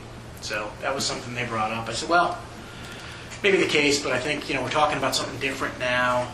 I think given where we all are about the charging of the courier matter, we've all got an interest in trying to resolve it. The family's got an interest in trying to resolve it. And they're clear that, of course, that would have to happen. The family would have to be consulted and that kind of thing eventually. But they want to make sure that that's something you're prepared, that the terms are satisfactory to you before getting the family on board. So I said, I think that's fine. And I think, I told them, I said, Jeff asked them, I said, well, what is your pressure for charging? Are you going to have pressure once you have this press conference? Oh, the person's in custody, when are you going to charge him? And they said, yeah, there's going to be pressure.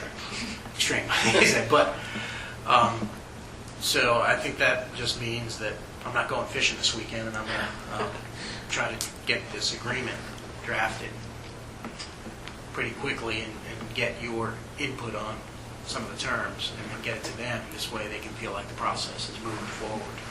Right. So.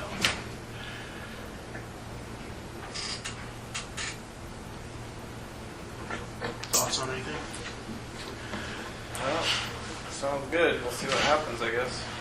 Yeah, I'm confident they'll, they were interested in this, and from their perspective, obviously, look, it's an admission of the crime. If it happens in Alaska, it happens in Alaska, I guess. But certainly the state prosecutor, especially, was, they're interested in some sort of Vermont piece of this, and I think we can back them off of that. But I think it obviously would have to be in the context of a global resolution of other crimes. I think that's something we can work out with them. I'm confident that they'll have everybody's interested in heart too, because they, after all this time, they've still they haven't gone off the deep end. Right. Well, eventually they'll get more answers out of it too. So Yeah. I don't know why they wouldn't want. No, I think it's in their interest too. So I think it's in everybody's interest to sort of put this to rest and move it forward, and that's what we want to do. And especially in the light of your desire to move things forward quickly, I'm going to try to get this to you as soon as possible. Obviously, I've got to go through.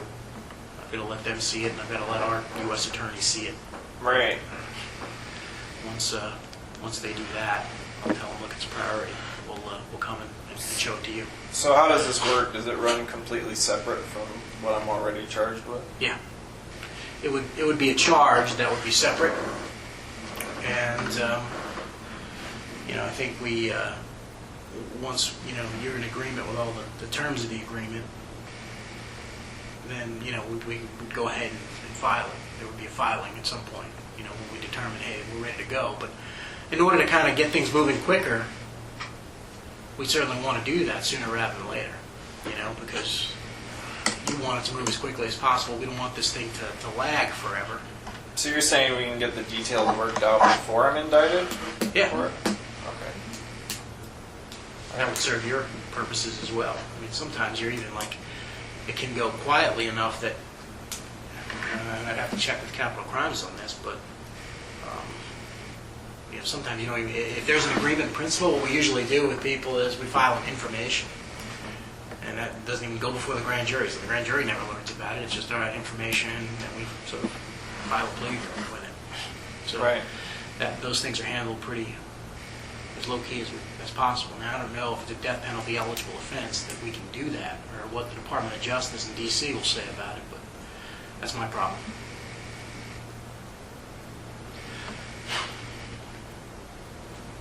Are there going to be issues with all this because it's an election year?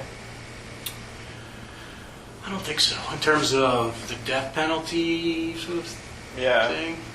In terms of some of the people who are going to be making these decisions Nah. I think are elected officials. by the time November rolls around, I think we'll have this hopefully Okay. decisions on this. I mean, I'm not planning on this carrying over to another crossover administration. That would be a nightmare. Usually there's some overlap. People stay in position anyway for a couple of months, but I'm just wondering, it's not going to get put off because of that. no. In fact, we'll work with some people in D.C. and stress to them, like, this has got to go on to the Assistant Attorney General's desk sooner rather than later, just because that's part of the benefit of your bargain. Right. So, I think they'll be responsive to that. I really don't enjoy generally dealing with Washington, D.C., but some of them have to deal with it.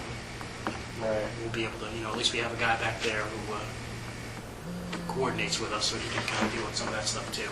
He's an insider back there, so we'll be able to grease the skids, hopefully. So, but I think this is all productive, and I think we can work with it. And then, we'll give you the draft agreement, you can read through it. All right. You can mark it up if there's something you don't like, and sort of say, all right, we'll change this, and then we can sort of go back to Vermont and tinker with them. But I want to move it forward on a pretty tight time frame, just for their purposes and for yours. Right. And the Reds were running at the Kenai. So what I heard. They were running. But, that's all right. More important to do this. Any other questions, you think? It's a good dip net. Well, that was the thing. That was the plan. It was like a dip net. A guy who lives right on the Kenai River. Invited to, which is a dip net right there. So I'll hopefully get Stefan to catch me some fish and give it to me. Got to get the family outside. Any other questions or thoughts you might have on the agreement before I put pen to paper? No. Yeah. And maybe it's the type of thing that I may even like do in a letter form initially. This way it doesn't have the level of giant review but it have all the essential terms. And then in the meantime I could work on the actual agreement. But I think a letter of sort of global proposal on couriers would be something that it would just spell out everything without a little fluff. What the intentions are. Yeah, that may work. All right. All right, and we can come present that to you and go with that. All right, you guys got some stuff to deal with on the boat, Yep, so some I'll watching step stuff. out. Let me know if you have any other questions. I'll get to work. But otherwise, All right. Okay, See you later, Frank. See you later. talk to the folks in Washington. A couple things. They sent some pictures that I want to go over with you, but then they're also asking, the glove box is locked. Can they go into the glove box? Yeah. Okay. I don't know if they're going to pick the lock, if they're going to, I'm guessing they're pretty easy to pry open. They're probably Yeah. not. Okay. Let me just tell them. I'm guessing I won't get around to rebuilding the boat, so I don't really care what they do to it. Okay. You don't know where the motor's at anyway. The other thing that I can't multitask. They pulled everything out of the boat at this point just to kind of go through it and inventory all the All right. physical stuff. Right now they're going to go over it with, this is all the CSI kind of stuff, the alternate light source, the blood detection reagent, and then that back section where you said, the two panels were together, they want to Yeah. unscrew that and look in there. Are you okay with them doing that? Yeah. What about the carpeting? If they pull up any carpeting, that's okay? Yeah, whatever they're going to do, they can do it. Honestly, I didn't really think you guys were going to be that polite about all this. I kind of gave up any interest in that boat once I told you you could take it. Second, let me.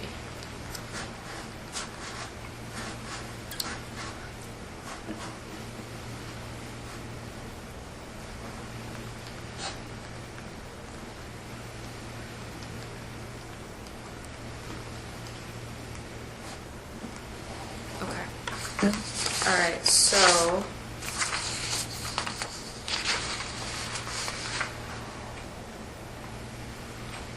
They sent pictures of some of the stuff that they pulled up. These are your anchors, Yeah. right? Okay. And I know you've told us, as we've talked about the boat, that there's things, you told us, where to look, this is going to be of interest to you, that kind of thing. So if you see if there's anything in these pictures that Was there just one of those in there? There was, let me scroll through the initial email.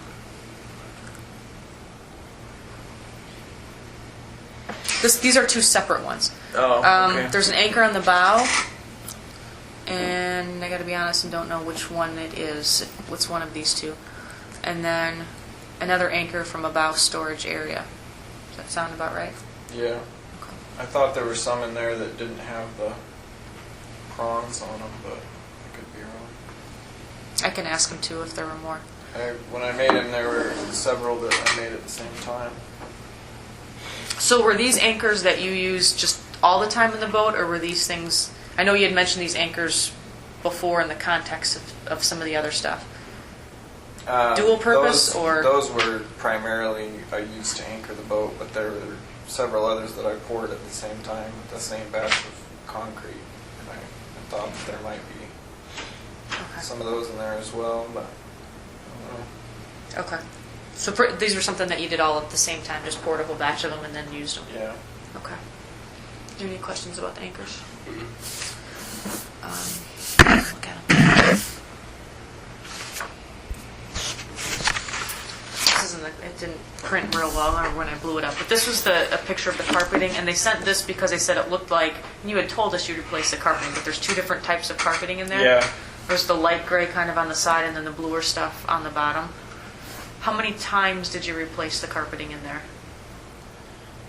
I don't remember exactly without seeing overall pictures of everything.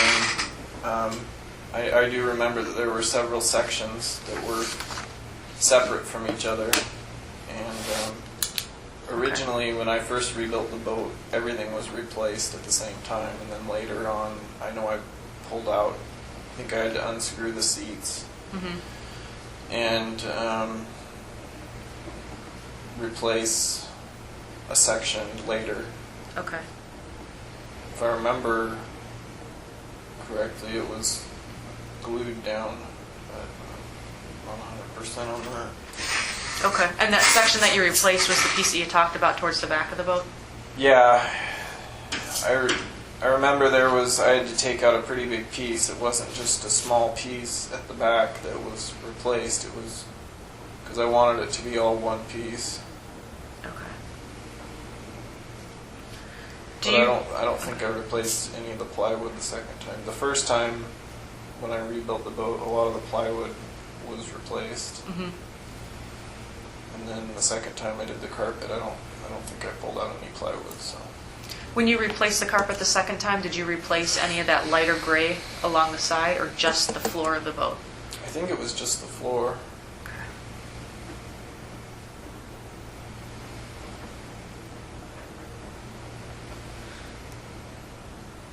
And maybe the removable cover in the center of the boat, it seems like there was a cover that would pull up and there was a storage compartment under it. And it seems like that cover had carpet on it as well. Okay. I think I had to replace that the second time too.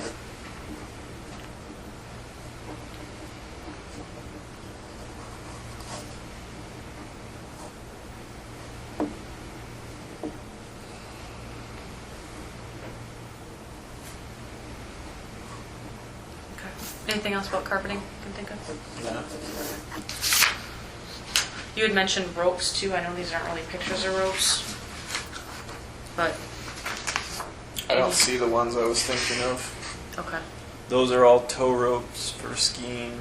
The other one was an anchor rope. The rope that I had in there that I used for other things was like a throwaway rope. It was probably about a 1/4 inch cotton rope, Do you remember color? white, and it was a different, similar in size to what was tied onto one of those anchors, but it was a different type of rope, like a tighter braid. I forget what they call it. Okay. I didn't ask them specifically about ropes, so I'll ask them when I call them back and see if they had other pictures of ropes to see if that comes on there. The other thing that they mentioned were cable ties. And the cable ties, obviously, they were on the boat. I think probably Yeah, for stuff on the boat. Any cable ties that they should be of interest no to them on the boat? I didn't really use cable ties Okay. much back then. I mean, I used them to work on the boat, but Okay. So bigger cable ties like this, not something they should be I too don't- concerned about. I don't. No, I don't. I mean, I know for sure I didn't use cable ties. If there are cable ties in the boat, then they're probably not going to be relevant. Just from the boat. Okay. Tent stakes. I'm guessing you were out. Did you camp a lot off the boat? Yeah. Any? I didn't ask if they actually found a tent, but they said there were tent stakes there. Anything with that they got to be? No, I don't think so. Like I say, the only thing in the boat that I can remember, unless they find a knife in the glove compartment, the only thing on the boat that I can remember that would be relevant, aside from the boat itself, is that rope and the anchors, the concrete. Okay. But it sounds like if that's the only 2 anchors they found, those are the ones I had made specifically just to anchor the boat. Those weren't throwaway anchors. Let me ask them quick if they. Does this make it hang up or something? What is that? Yeah, I just stuck those. Are those like U-bolts? I think they're made out. I think I made them out of aluminum. They're just bent aluminum rod. Just stuck in there and then they have Yeah. concrete around it? It was just a. Pretty good idea.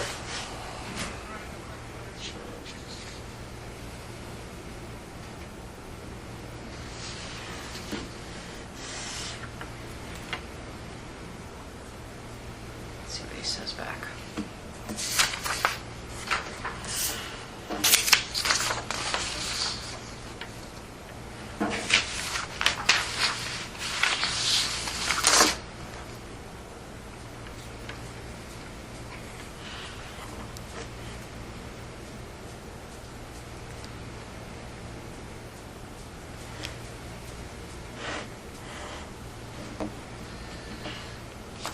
Yeah, just the 2 anchors.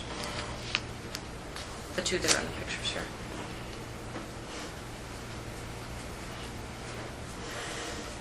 Okay, they'll continue to send pictures or questions as they find stuff. If you think of anything else, to to, and I can send it down to him. All right. Anything else? I don't think so. We'll grab something for lunch because we got to eat too. So we'll figure out something. You want the DVD player? Something to do? No, I'm good. How about soda? Do you want like Mountain Dew or what kind of anything like that? Yeah, anything with caffeine in it. That's what I figured Mountain Dew. I That's got- probably the best I've of got it. some Mountain Dews back Okay. there in the bottle. All right. Okay. We'll be back in a little bit. All right. This is Officer Bell. I'm going back on tape. It is the 18th of July. It is 13:15 by my watch. I'm going to go back in with Israel Keys. This time it's just going to be Officer Bell present with Israel.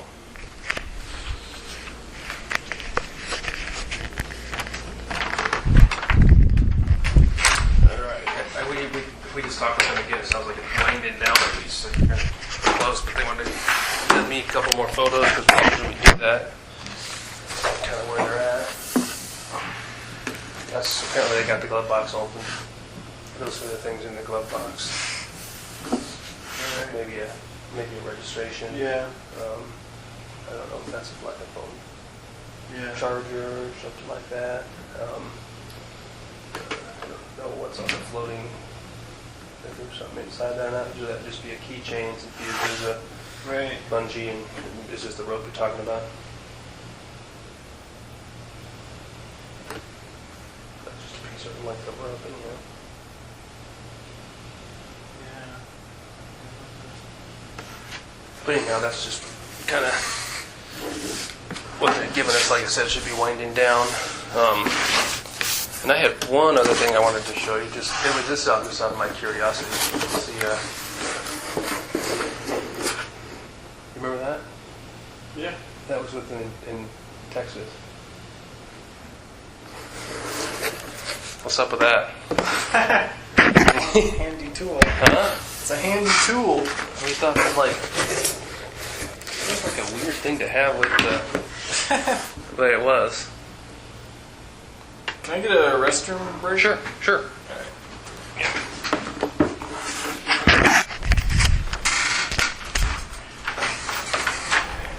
You gotta take a leak through that.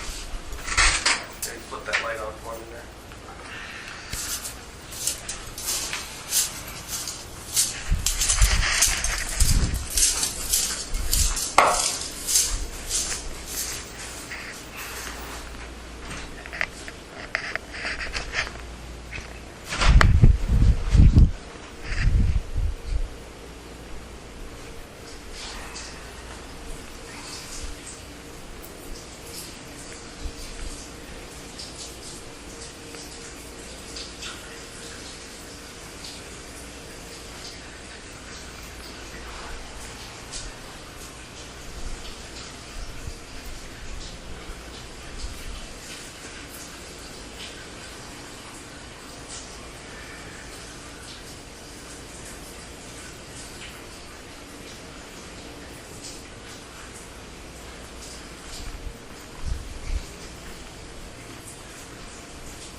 that the drill bit in there? Yep.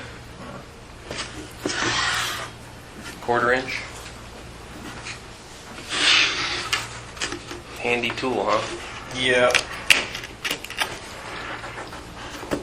Hypothetically, what kind of things could that be used for? I like that one because it runs off AA batteries. Don't have to recharge it. About it charging. Yeah.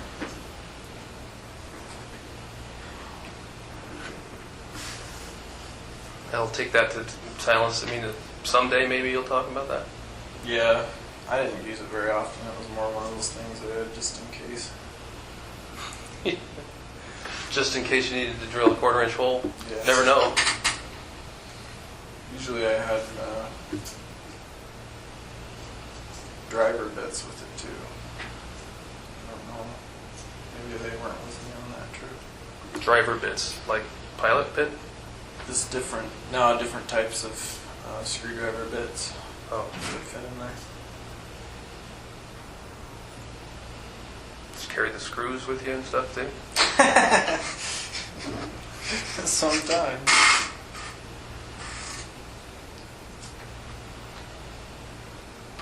Try to plan for everything.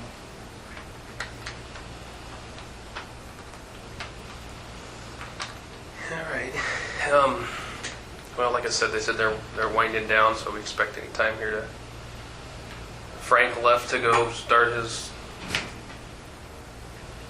getting something going, and so when we after we take you back there today, we'll as soon as he has something that has gone through all the bullshit he needs it to go through, then we'll come over and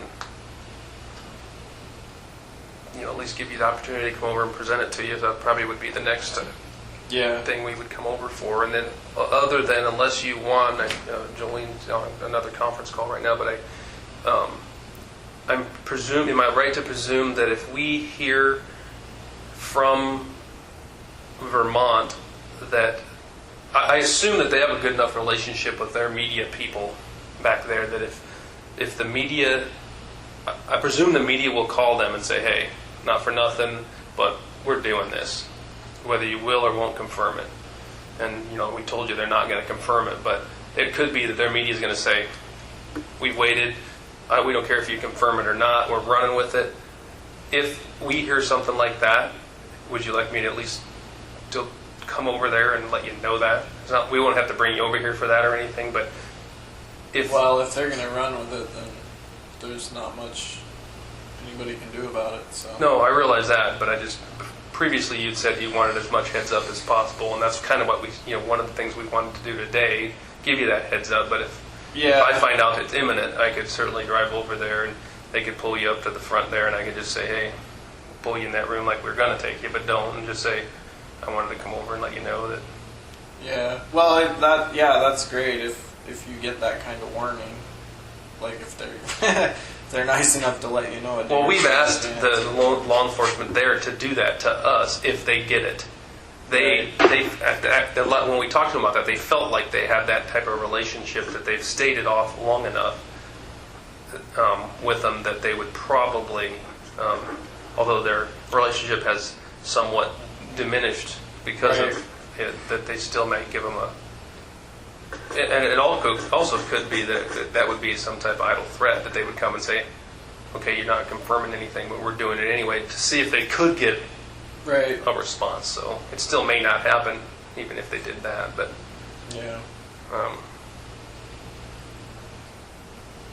it'd be good to get a heads up, but I don't know.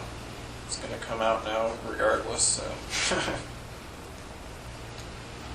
All right. Well, I thought you'd at least maybe if we could do that, we will, and don't hold it against us if we can't get there. But if they don't give them a heads up and it just happens, but we'll try to be the ones to let you know if something like that's going to happen. All right. All right. Let me go. Make another call. Getting close. You done with this one? Yeah. This is Officer Bell going back on tape. It's still July 18th, This will be tape number 5 of today's interview. It is 14:47 by my watch. It's going to be myself, SA Jolene Godin, and AUSA Frank Rousseau with Israel Keys. Hey, Israel. Ooh. I've been working on hammering some things out over here, so I might as well come and chat about it with you. Yeah, pretty You've exciting been day. very patient. You've been They good. I actually, should have just signed my boat over to you guys. they actually are almost done. So probably in the next probably by the time we're done here, 30 minutes they said or so they're done. Famous last words, I know, but we'll see. That's what they say. Alrighty. So I put together a letter about what we talked about. I was going to vet this through all the sort of layers, but then I kind of realized I'm the acting U.S. attorney today, so I could probably come down here and talk There to you go. just for the interest of moving forward on this. But the real U.S. attorney gets back tomorrow, so I can't give it to you. It's in draft form. But I think it outlines some of the things that we talked about. I talked to Vermont a little more about what they'd like to see from such a letter. And I think, like I told you before, they were a little bit, disappointed that the earlier assurance didn't work out.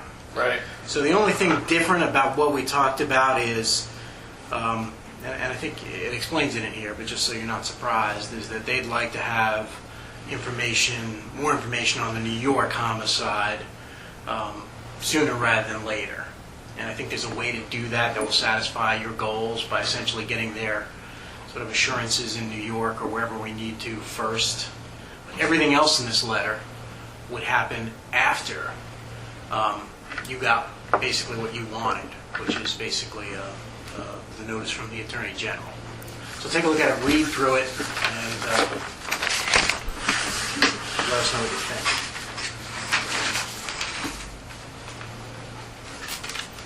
Thank you.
So when you have to have Karen look this over before I can take a copy of it? Or? Yeah.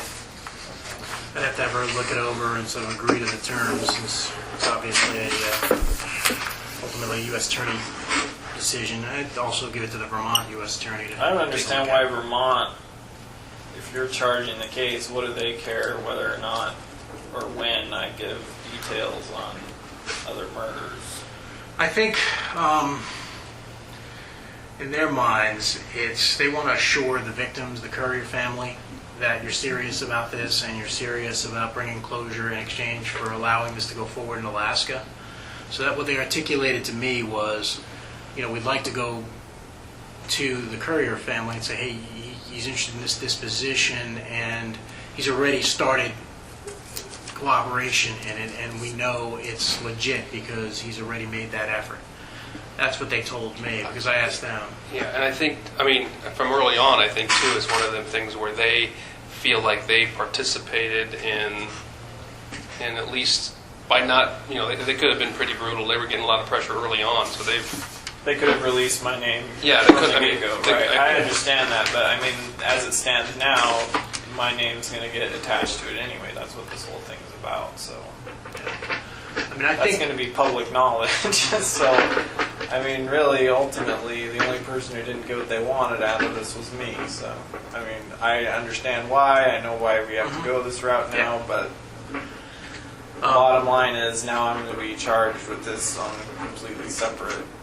And we're just, I'm fine with going ahead and working on this independent because I don't really see that I have many options at this point. But as far as putting that little thing in there where I have to give more information just to get, I'm going to be charged with this whether I give you more information or not. So, but it's certainly better for you because, you can, one, get charged here and stay here, and two, the possibility exists to move it quickly along.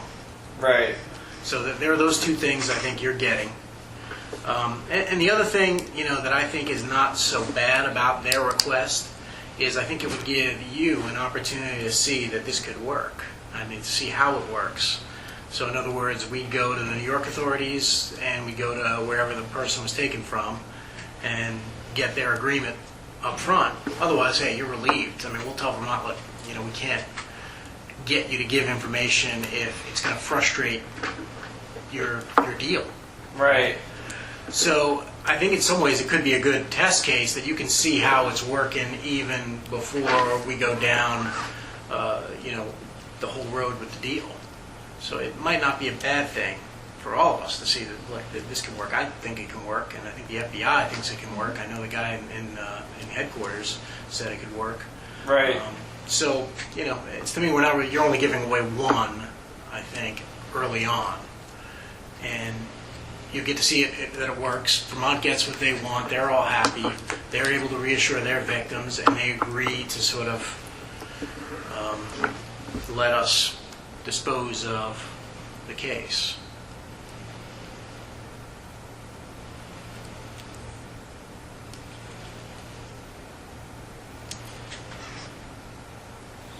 All right. Well, I need, get it official so I can get a copy of it. And I'm still not too sure on this. Me giving more information on other crimes, unless I get something additional out of it, like some deadline saying, we're going to move this forward a little more quickly than. That's why we showed it to you. Up to this point. Maybe we could work out something where we get that through the proper channels and start to get something concrete. Then, by such and such a date, then I give you more information and we go from there. But honestly, at this point, I'm going to be charged with it anyway. And like I say, that's, I knew that was inevitable, so that's fine. But if you want more information on other crimes, then in addition to that, I want, to some assurance that this is going to move more quickly than things have been up to this point. And if I have to stay in control of it from my end in order to make that happen, I will. But I just, up to this point, it's been unknown to me where the timeline issues are coming up. You know, I know that, I don't know. But if we keep it just between us, then it'll be easier for me to figure out. Yeah, and what I could do in this, even this letter or whatever the ultimate agreement is, you know, you set some deadlines for us. You know, the U.S. Attorney's Office will, you know, make their recommendation to capital crimes by this date. And maybe, you know, the Attorney General has until this date to respond. I mean, some of those things that we can include in this agreement, that's really going to, I think, get people in Washington off their ass, I think would be helpful too. Yeah, that's fine. I mean, if as long as it's, I mean, I don't know what's realistic, so you tell me what's realistic in general, and then that'll give me a chance to research it from my side and see if it holds water, if it sounds reasonable, and we can go from there. So we want in this letter, and ultimately in the agreement though, is some sort of framework of deadlines that would keep the process moving. And obviously some of those we can control. You know, some of those the court can control. We can, you know, make the assurances like I've done here that we're going to do everything in our power to move things forward as quickly as possible. But I mean, in terms of dates, of submissions of documents, of filings, court filings, that's something we can, you know, control. And you can sort of set the dates as well, as long as they're reasonable for us. And Right. I don't really, like I said, in terms of the courier memo to CCU, I mean, that's just sort of, it's very simple to put together at this point. That's just flipping names around. Right. So that's nothing. A deadline for, you know, look, I don't know if I'd be in a position, acting U.S. Attorney or not, to be giving the Assistant Attorney General of the United States a deadline, but I'm willing to try. I realize, yeah, on that end there, you know, I don't. Well, I mean, look, if we tell them that some of the details that you're going to give are contingent upon them making some determinations, I mean, who knows? I mean, it may be possible. And every day that goes by, Yeah. the likelihood of us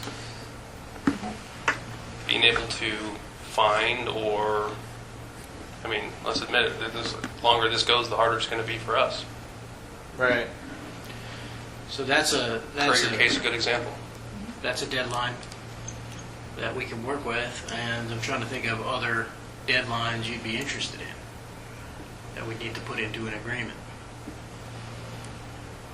And some of them the court's going to control, but like I said, you know, in terms of a courier setting a trial date, things like that, I mean, you know, it can be whatever you want it to be. I don't think, you know, obviously we just need to get the evidence from Vermont if we need that.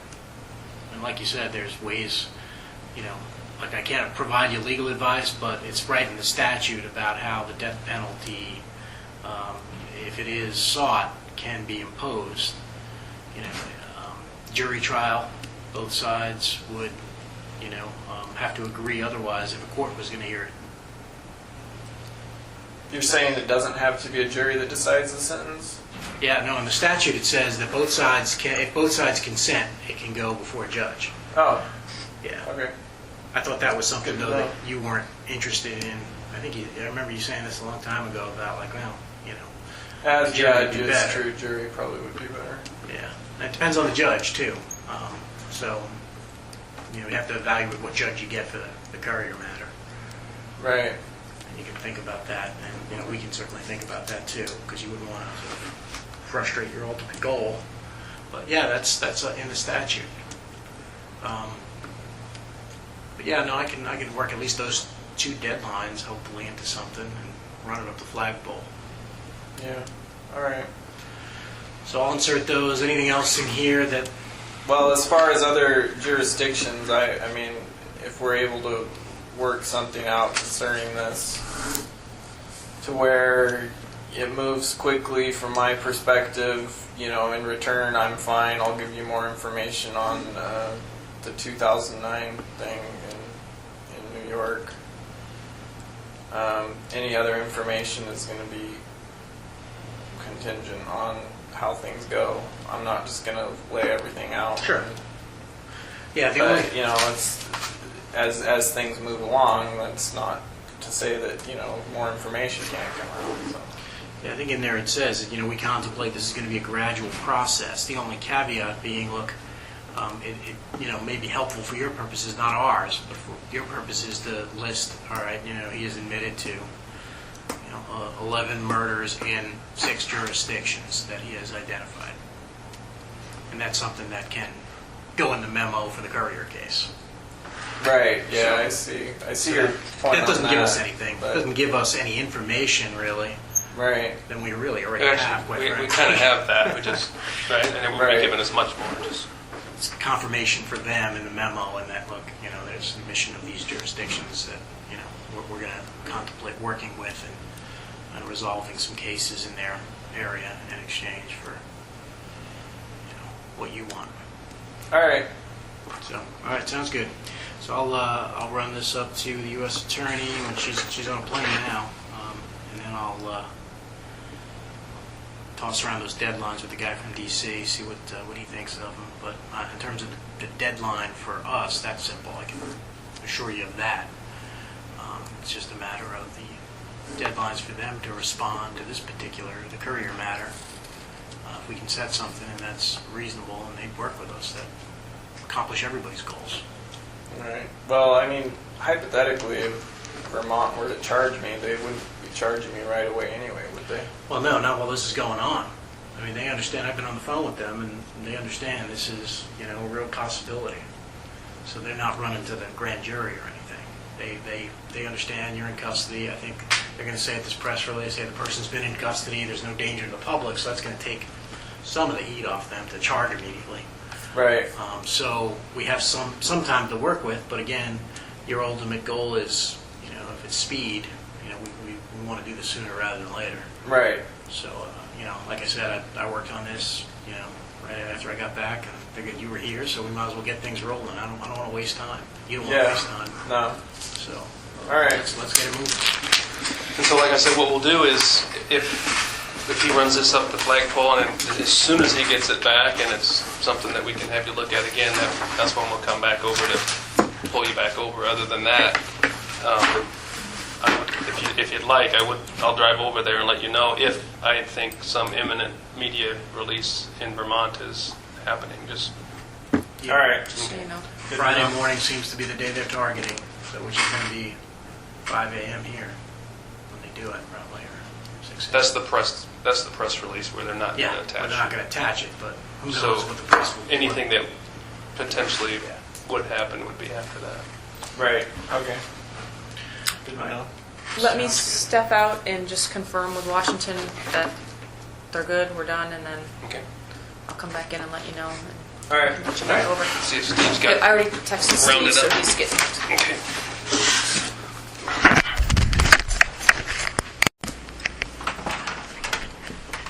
All right, they are finished. All right. They said in terms of any kind of damage or anything, the only thing that they did is they cut out a small piece of carpeting on the boat, on the back end of the boat. I don't know exactly All where, right. but I'll get a picture and show you next time if you want. I want to. And, there was something, I think it was on that back panel, some piece of plastic or something that was already up that I think may have cracked or something, but I'll get another, and that was on the inside of the boat, not on the outside of the boat. But they said it was minor in terms of, it's not going to be, it's not like the back corner fell off or anything. They have a list, they'll get a list to me of everything that they took from the boat, like the rope and that kind of stuff. I don't have it now, but the next time when we bring you back over to finalize or look at the next draft of the letter, I'll have that for you so you know what they took. And I'll confirm what the other damage thing was. There was a lot of noise and stuff when they were trying to talk to me, so I didn't totally understand what they were saying, but I'll find out. All right. Any questions? Nope.